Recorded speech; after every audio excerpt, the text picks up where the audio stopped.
नमस्कार दर्शकों, YouTube के मेरे चैनल में आप सबका स्वागत है। मैं आज आपके सम्मुख उपस्थित हुई हूँ कन्या राशि का अप्रैल 2019 का राशिफल लेकर। इस वीडियो में विचार करेंगे कि अप्रैल 2019 में कन्या राशि के जातकों के लिए गोचर कैसा है, कौन सा ग्रह शुभ है, कौन सा ग्रह अशुभ है। सर्वप्रथम मैं आपको स्पष्ट कर दूं, ये केवल साधारण गोचर फल है जो आपकी चंद्र राशि पर आधारित है। आपकी लगन कुंडली के अनुसार इस गोचर का फल क्या होगा, इसको जानने के लिए आपकी कुंडली का अध्ययन किया जाना जरूरी है, जिसमें चल रही दशा या अंतर्दिशा के अनुसार ही आपको फल मिलेगा। अगर आप मुझसे कोई प्रश्न पूछना चाहते हैं तो नीचे कमेंट बॉक्स में कमेंट कर सकते हैं, अपने डेट ऑफ बर्थ, टाइम और प्लेस दे सकते हैं और एक प्रश्न पूछ सकते हैं। ये प्रश्न निःशुल्क है, जिसका आपके लिए कोई चार्ज नहीं लिया जाएगा, पर हो सके तो एक बार में केवल एक ही प्रश्न पूछें, क्योंकि मुझे बारी बारी से सभी दर्शकों के प्रश्नों का जवाब देना होता है। आइए दर्शकों, हम स्टार्ट करें कन्या राशि का अप्रैल 2019 का राशिफल, जो आपकी चंद्र राशि पर आधारित है। ये आपके सम्मुख है कन्या राशि की कुंडली, 6 नंबर की राशि जिसे हम कन्या राशि कहते हैं, जिसका स्वामी होता है बुध। जिन दर्शकों की कुंडली में 6 नंबर की राशि में चंद्रमा लिखा है, उनकी जो है कन्या राशि है। आइए हम देखें कि कन्या राशि पे गोचर क्या है। इस समय धनु राशि में गुरु चल रहे हैं, स्वराशि के शनि चल रहे हैं, उच्च के केतु चल रहे हैं। कुंभ राशि में शुक्र चल रहे हैं। आगे चल के शुक्र जो है मीन राशि में बुध के संग युति बना लेंगे और बुध व शुक्र की युति हो जाएगी मीन राशि में, जिससे एक नीचभंग राजयोग बनेगा। मेष राशि में सूर्य चल रहे हैं, वृषभ राशि में मंगल चल रहे हैं और मिथुन राशि में जो राहु चल रहे हैं। अब हम बात करें कि कन्या राशि वालों के लिए अप्रैल का महीना कैसा है, तो आप इसमें निगाह डालिए कि ये जो हमने चंद्र कुंडली बनाई है आपकी कन्या लगन की, कन्या राशि की, तो इसमें आपका एक तो चौथा भाव बड़ा प्रमुख हो रहा है। चौथा भाव प्रमुख हो रहा है। चौथा भाव के ठीक सामने आपका दशम भाव है, यानी आपका चौथा भाव, दशम भाव, आपका दाम्पत्य जीवन का भाव बहुत ही प्रमुख होकर निकल के आए हैं। तो इसके लिए मैं आपसे कहना चाहूँगी कि कन्या राशि के जातकों के लिए काम के लिए बहुत अच्छा समय है। आप जॉब करते थे, आपके लिए जॉब के लिए इतना बढ़िया समय है कि अगर आपका बाई चांस सरकारी जॉब में थे और आपका कहीं ट्रांसफर बाहर हो रखा था और आप काफ़ी समय से परेशान थे कि आप घर की तरफ आ जाएंगे, तो वो पॉजिटिविटी बन गई, क्योंकि आपके घर में, घर का जो भाव है चौथा भाव, उसमें गुरु, शनि और केतु बैठे हैं, उनके ठीक सामने राहु है। यानी आप अगर ट्रांसफर का प्रयास करें तो पुनः अपने घर में आ सकते हैं, आपकी घर में वापसी हो सकती है, घर वापस आने का बहुत अच्छा समय है। साथ ही आप किसी प्रमोशन के लिए प्रयास कर रहे थे तो प्रमोशन का बहुत अच्छा समय है, क्योंकि गुरु व शनि जब किसी भाव को देखते हैं एक साथ, या तो भाव में बैठते हैं या उस भाव को देखते हैं, तो उस भाव से संबंधित फल मिलते हैं। तो कन्या राशि के जातकों को एक तो फल मिलना है चौथे भाव का, जिसे विचार करते हैं मकान का, संपत्ति का, सुख सुविधाओं का, और एक है दशम भाव, जहाँ से नौकरी का और व्यवसाय का विचार करते हैं। तो कन्या राशि के जातकों को समय मिलेगा, यानी उनको मकान का सुख मिल सकता है। सबसे पहली बात, मकान का सुख ये कि अगर आप बहुत दिनों से प्लान कर रहे थे कि आपको मकान खरीदना था, तो मकान खरीदने के लिए बहुत अच्छा समय आ गया, आपके मकान की बात इस समय बन सकती है। इसके अलावा अगर आप ट्रांसफर की कोशिश कर रहे थे और सरकारी नौकरी में थे, तो कन्या राशि वाले जातकों का अपना घर वापसी में ट्रांसफर हो सकता है। इसके अलावा अगर आप प्रमोशन के लिए प्रयास कर रहे थे तो प्रमोशन के लिए बहुत अच्छी स्थिति है। आपकी लाइफ में अप्रैल के माह में सुख सुविधा में वृद्धि होगी। आप घर में कुछ ऐसा सामान लाएंगे जिसमें आपकी लाइफ बहुत इजी हो जाएगी।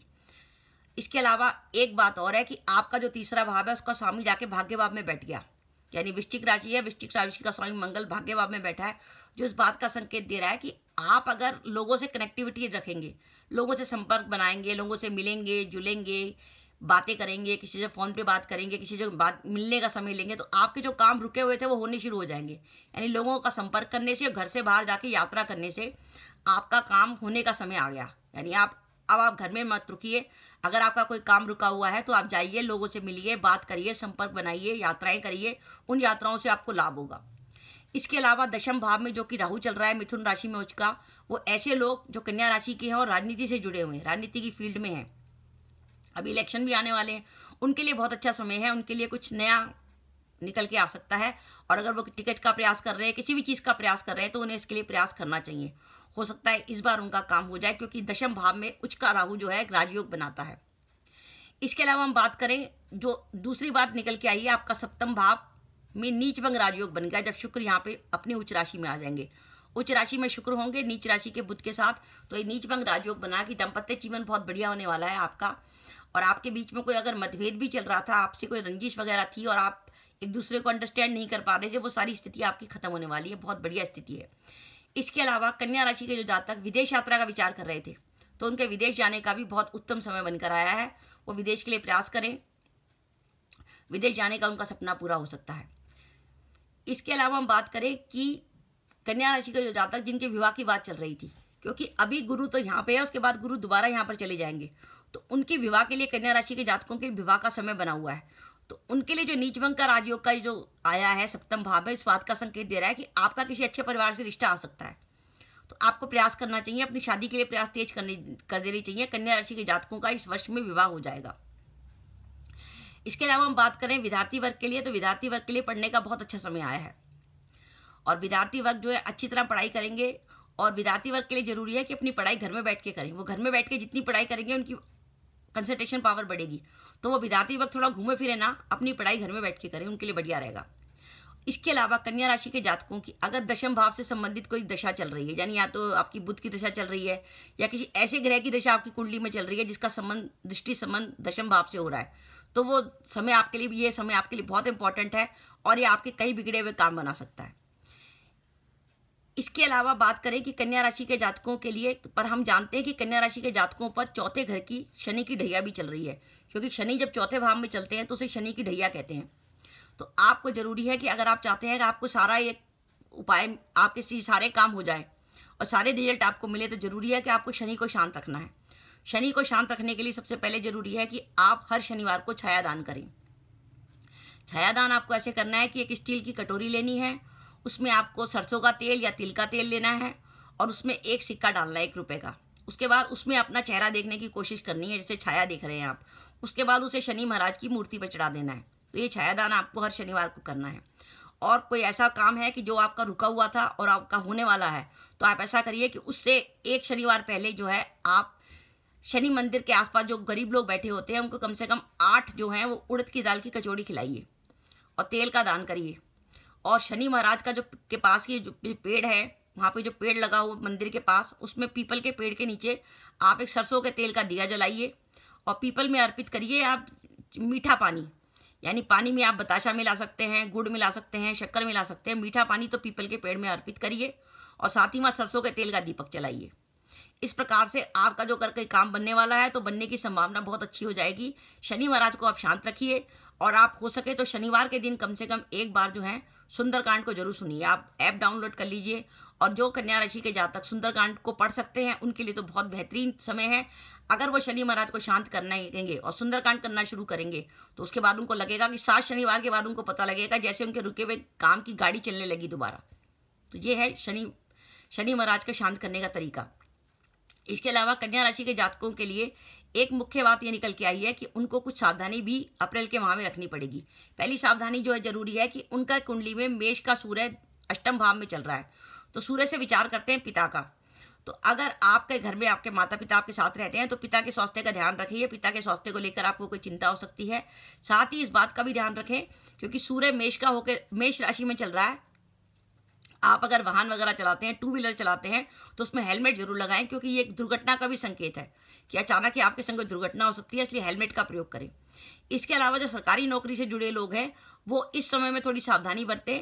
हो सकता है ऑफिस में उनके विपक्ष में कोई काम हो जाए, इसलिए अपने काम में कोशिश करें कि ऑफिस में किसी बात का वाद विवाद ना हो और अगर कोई वाद विवाद हो जाए ऑफिस में तो उसको सुलझाएं, उसको ज़्यादा फैलाने की कोशिश ना करें। तो ये तो था कन्या राशि के जातकों का अप्रैल 2019 में उनके लिए काम के लिए बढ़िया समय है। जो जातक जॉब के लिए कोशिश कर रहे थे उनको जॉब मिल सकती है, प्रमोशन की कोशिश कर रहे थे प्रमोशन हो सकती है, आप ट्रांसफ़र करवा सकते हैं अपना, आप अपना घर खरीद सकते हैं, आपके जीवन में सुख सुविधा बढ़ेगी, लोगों से संपर्क और यात्रा से आपको लाभ होगा। राजनीति से अगर जुड़े हैं तो बहुत महत्वपूर्ण समय है। दाम्पत्य जीवन में सुख मिलेगा, आपकी विदेश यात्रा हो सकती है, विवाह के लिए अच्छे परिवार से रिश्ते आएंगे। विद्यार्थी वर्ग के लिए बढ़िया समय है बशर्ते वो घर में बैठ के पढ़ाई करें और आपको घर का सुख मिलेगा। अब हम बात करें कि कन्या राशि के जातकों के लिए वो कौन से दिन महत्वपूर्ण है जिस दिन उनको अपना कोई काम करने का विचार करना चाहिए।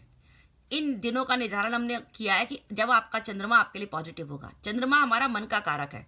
अगर हमारा चंद्रमा पॉजिटिव होता है तो हमारी सोच भी पॉजिटिव होती है। हम किसी भी काम का प्लान करते हैं तो हमारे दिमाग में आता है नहीं यार मैं तो उसे कर लूंगा, और वो कहते हैं कि जैसे ही आपने सोच लिया कि मैं इसको कर लूंगा तो आपका काम मान के चलिए आधा वैसे ही हो गया। तो हमें काम का डिसीजन कब करना है कि जब हमारा चंद्रमा हमारे साथ पॉजिटिव हो। वो चंद्रमा कब आपका पॉजिटिव होगा? जब कन्या में होगा, वृश्चिक में होगा, कुंभ में होगा, मीन में होगा, मिथुन में होगा, कर्क में होगा।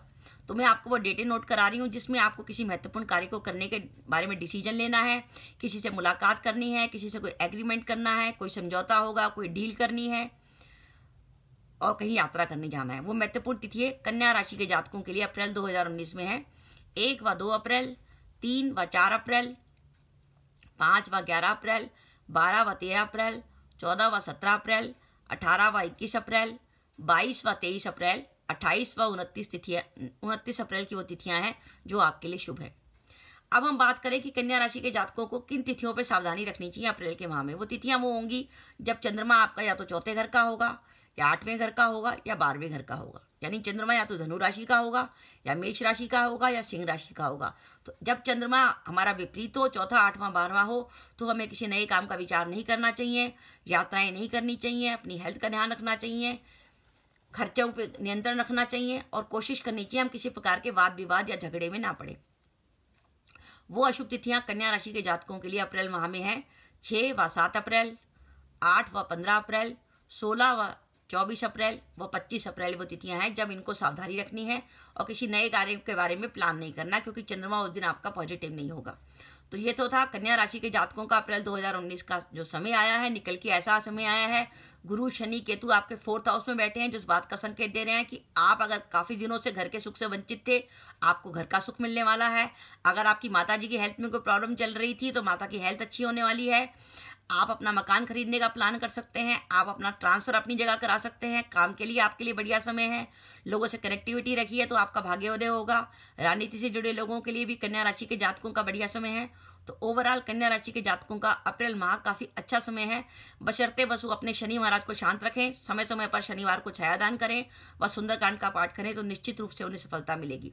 इसके साथ ही दर्शकों, मैं अपना वीडियो समाप्त करने से पहले आपसे प्रार्थना करती हूँ कि अगर आपने मेरा चैनल अभी तक सब्सक्राइब नहीं किया तो कृपया मेरा चैनल सब्सक्राइब कर दें, साथ ही बेल आइकन को भी दबा दें, जिससे जब भी मैं अपने वीडियो अपलोड करूँ उसके नोटिफिकेशन आपको मिल जाए और आप मेरा वीडियो देख सकें। इसके साथ ही नमस्कार दर्शकों, जय माता दी।